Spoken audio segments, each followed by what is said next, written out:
homosexualidad, tomada en este momento actual, ha dejado de lado muchas de las cosas que allí aparecen como muy evidente, que sería la organicidad del proceso.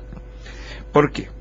Porque la homosexualidad, en primer lugar, ya ha sido descartada por la Organización Mundial de la Salud, ¿sí?, ¿no es cierto?, como una enfermedad.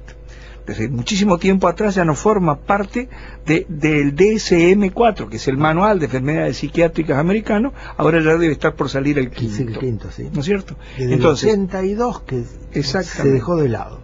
Se dejó de lado. Desde el concepto sexológico, la homosexualidad eso es una multicausalidad. Una multicausalidad a la cual se ha llegado después de atravesar distintas etapas en donde hubo particularmente improntas muy serias. Porque al principio, y estamos refiriéndonos ya históricamente, los homosexuales eran directamente degenerados o perversos. Esta característica de perverso que... ¿En qué tiempo, a qué tiempo nos estamos refiriendo? Y nos estamos refiriendo... No hablemos de la antigüedad. No, vamos a referirnos a finales del siglo XVIII y comienzos de... Era victoriana. Del XIX. Era victoriana. Era victoriana. Sí, fue particularmente... Hawái. Sí, bueno, a él ya ni que hablar, más allá de los juicios que se le hicieron y de los procesos que sufrió, todo lo que se habló de un literato que no solamente él, cuantos otros hubo en esa época que eran homosexuales, pero no afrontaron el escándalo y mucho menos la vergüenza pública que él tuvo que afrontar.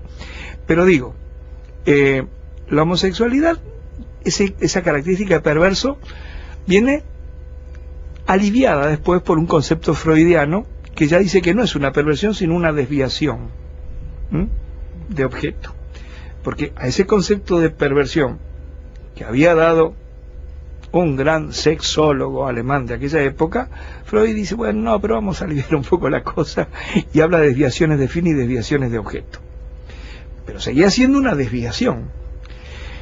Ni que hablar que con el auge que toma el psicoanálisis dentro del pensamiento mundial, todavía se seguía pensando así.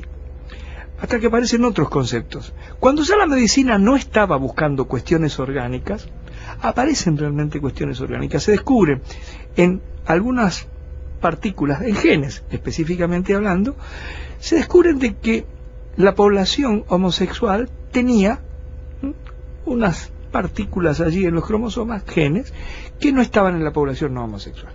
Y se descubren también, mucho más adelante, que había una población neuronal en el cerebro de homosexuales que no estaba. Esto llevó a hacer repensar la cosa y, entonces todo lo que planteaba el psicoanálisis, de que no solamente era una desviación, sino que también era un Edipo mal resuelto, se venía abajo porque aparecían las causas realmente orgánicas. Y resulta de que, a pesar de eso, también se siguió descubriendo de que no en todos los homosexuales estaba esa diferencia, ni tampoco todos los homosexuales que tenían el clásico padre, figura no preponderante, ni la madre castradora, tampoco eran homosexuales. O sea, que se fueron dejando de lado para llegar a arribar a esta conclusión.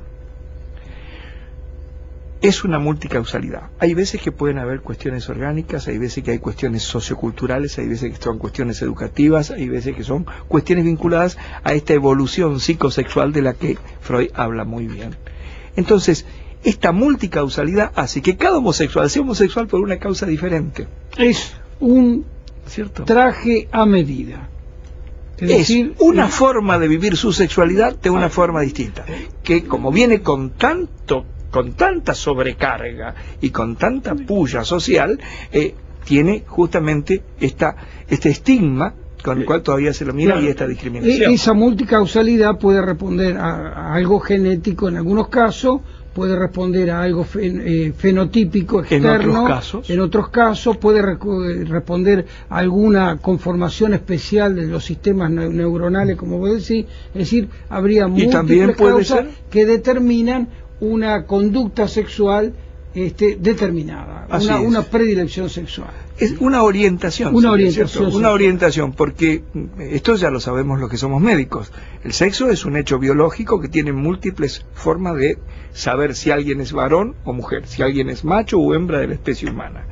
Lo sabemos desde el punto de vista de los cromosomas, lo sabemos desde el punto de vista de los tenores hormonales predisponentes, predominantes digo, y lo sabemos también desde todo lo que es, incluso hasta genitales externos, internos. Bueno, eso depende de la hormona. Claro, pero la antropología forense descubre también si alguien ha sido un varón o una mujer en base a los huesos. O sea que la constitución ósea también tiene que ver con poder decirnos si alguien es varón o si es mujer. Pero una cosa es ser varón o ser mujer, y otra cosa es lo que va ocurriendo en la estructura psíquica, a partir desde Freud se conoce como evolución psicosexual. Y a partir de allí, no solamente esto, porque se puede haber elaborado muy bien toda esa evolución, no haber tenido ni una fijación, ni una regresión, como se dice habitualmente, sino haber cumplido perfectamente, haber llegado a una genitalidad adulta, con una identidad sexual de varón o de mujer, pero en donde mi orientación sexual no me orienta hacia el otro sexo, sino que me orienta hacia alguien de mi propio sexo. Y ahí viene la cosa distinta, ¿no? Allí viene lo que es difícil de entender, que alguien que está conformado anatómicamente como varón o como mujer, y que desde el punto de vista de su identidad se reconoce que es varón o que es mujer, pueda tener como objeto de deseo a alguien de su propio sexo. Antes que vayamos a las noticias, esto lo podrán ver en Facebook también, lo estamos grabando para poder pasarlo, bueno, para que mucha más gente pueda escuchar todas estas reflexiones vinculadas con un tema que es tan al día y que, bueno, abre muchas compuertas. Ya están las noticias con Alfredo Santucho.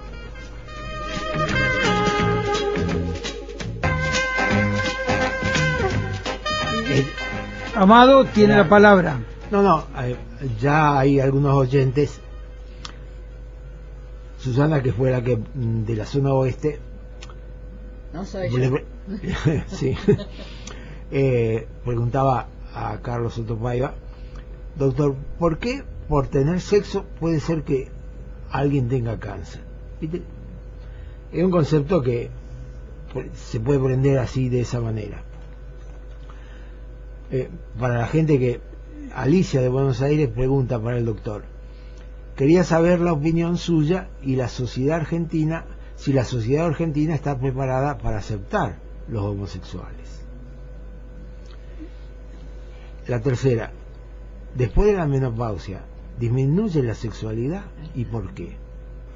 Vamos a ir de cualquier manera tratando de contestar de a una. Si me olvido la pregunta, me la decís. A la primera, creo que estaba ya contestada con la reflexión que yo hice, ni bien Carlos leyó el artículo. Yo no puedo asegurar en absoluto lo que el artículo dice, sobre todo porque no conozco las características ni del estudio, ni del tipo de cáncer, ni del equipo interdisciplinario que fue el que evaluó. Quiere decir que por el momento lo tomo con pinzas. La segunda pregunta. Si la sociedad argentina está... Yo creo que la sociedad argentina, como muchas de las sociedades latinoamericanas y europeas, porque no se trata de decir únicamente la sociedad argentina, muchas veces creemos que Europa, porque tiene más tiempo de historia, también ha evolucionado en cuestiones vinculadas a la sexualidad, o que los Estados Unidos, en este momento dueños y señores del mundo, también sin embargo en Estados Unidos hay estados que son absolutamente conservadores, y ni que hablar frente a la sexualidad, y no es de ahora ni de antes. Cuando Kinsey planteó su gran evaluación estadística de las costumbres y las modalidades sexuales, fue realmente terrible, una explosión para el pensamiento americano, que en ese momento buscó todas las formas posibles de descalificar lo que él había investigado. Estamos hablando de 1948. Claro. Publicación del primer informe Kinsey. Claro, y ese informe Kinsey que todavía sigue teniendo vigencia en infinidad de países latinoamericanos. Pero ¿por qué hablo en particular de Latinoamérica? Porque Latinoamérica, por su raigambre, digamos, inmigratoria, ¿no? Que italiana. Claro, italiana, española, realmente han quedado huellas muy profundas en cuanto a la tradición judeo-cristiana, y esto creo que ha tenido mucho que ver con la forma de pensar la sexualidad, que la forma de pensar la sexualidad por allí no se aparta mucho a la forma en que todavía se piensa en nuestras facultades. Creemos que la sexualidad humana es específicamente reproductiva. Y yo siempre le digo a mis alumnos, lo que ha tenido buena prensa ha sido la reproducción. Y resulta que el otro componente importante, que es lo que realmente nos separa filogenéticamente de las otras especies, es la faceta comunicativa, la faceta gozosa, la faceta placentera de la sexualidad humana. Estos aspectos son los que han tenido mala prensa. ¿Por qué? Porque nos vinculan directamente con el placer. Y a los médicos no nos enseñan a preguntar ni sobre el placer, ni sobre nuestra fantasía, ni sobre las cosas que nos excitan. Nos enseñan a preguntar sobre el dolor, sobre el sufrimiento, sobre dónde sangra, con qué calma el dolor, qué supura, qué es lo que pica. Y el placer ha sido reprimido. Permanentemente. Ha sido una carga. El hombre que disfruta, el hedonista, es condenado. Así es. La tercera pregunta... porque después de la menopausia disminuye la sexualidad. Menopausia femenina y debe ser de las dos. Claro. Y alguna de la andropausia. Claro, vos sabés que Juan Carlos Kuznetsov fue el que retomó el viejo concepto de andropausia que había dejado de lado. Y bueno, Juan Carlos explicita muy bien que si bien en la mujer este proceso es un proceso bastante rígido y que tiene características fundamentales desde el punto de vista físico, como terminar con lo reproductivo, Juan Carlos dice, bueno, sí, no ocurre de esa manera, porque nosotros los hombres seguimos produciendo espermatozoides, pero no en la misma cantidad, no en la misma calidad, el volumen del eyaculado no es el mismo, la fuerza de expulsión tampoco, pero lo que sí es cierto que se producen otro tipo de trastornos más psicoemocionales y de balance, dice Juan Carlos Kuznetsov, que por allí a la mujer, pasados los minutos de excitabilidad o de pronto de estar particularmente sensible frente a determinadas cosas, los hombres en la andropausia lo sufren mucho. ¿Qué es? El balance, ¿no? Este balance que se nos hace muy evidente en determinadas etapas de la vida. De los logros que pensaba conseguir, ¿cuántos tengo? De los afectos que quería reunir a mi alrededor, ¿cuántos me quedan? De las cosas que quería cumplimentar en otros aspectos de mi vida, ¿cuántas pude cumplir? Entonces, esta etapa de balance en el hombre, a quien se lo ha considerado siempre factotum de la sociedad, de sus logros y de sus, digamos, realizaciones, llega un momento en que en la andropausia empieza a evaluarlos muy profundamente y donde hace una verdadera crisis que a lo mejor no tiene las características de la crisis menopáusica femenina, pero que está. Por eso es que Juan Carlos Kuznetsov, un sentido de pérdida muy grande. Por supuesto. El hombre, a medida que transcurre y ve que va perdiendo lo que él consideraba su fuerza en todo sentido, el machismo, es dramático y lleva depresiones. Los hombres, vos lo sabés mejor que yo, amado. Y porque... No me mires así, lo sabés por tus pacientes. Y sobre todo porque quedan fuera del aparato productivo, ¿no? Porque ya no entran a considerarlos más, ni en su casa, ni en la sociedad, porque se sienten desvalorizados y para colmo, si su historia personal estuvo siempre sustentada sobre su virilidad. Claro. Bueno, para colmo, ¿no? La testosterona se mantiene más o menos dentro de los mismos parámetros. Pero se usa en forma distinta. Y vos acabás de decir que el informe Kinsey, a mediados del siglo pasado, trajo una revolución que primero empezó en Estados Unidos y se extendió por el mundo judeocristiano, no en el Islam, ¿no? Ahí no llega. Pero en ese momento sale toda la tendencia conservadora que tenían los norteamericanos, que estaba más que conservadora, puritana. Bueno, puritana. Exacto. Y a raíz de eso yo te iba a preguntar lo siguiente: el concepto de pornografía o pornográfico era reprimido en esa época, incluso casi como fue reprimida la homosexualidad a principios de claro. siglo. Y ahora en los estados norteamericanos incluso la pornografía tiene un tratamiento muy especial que a veces es penado, perseguido. ¿Cuál es tu opinión? Porque yo sé que al terminar esto nos va a dar una sorpresa contándonos algo que vas a hacer.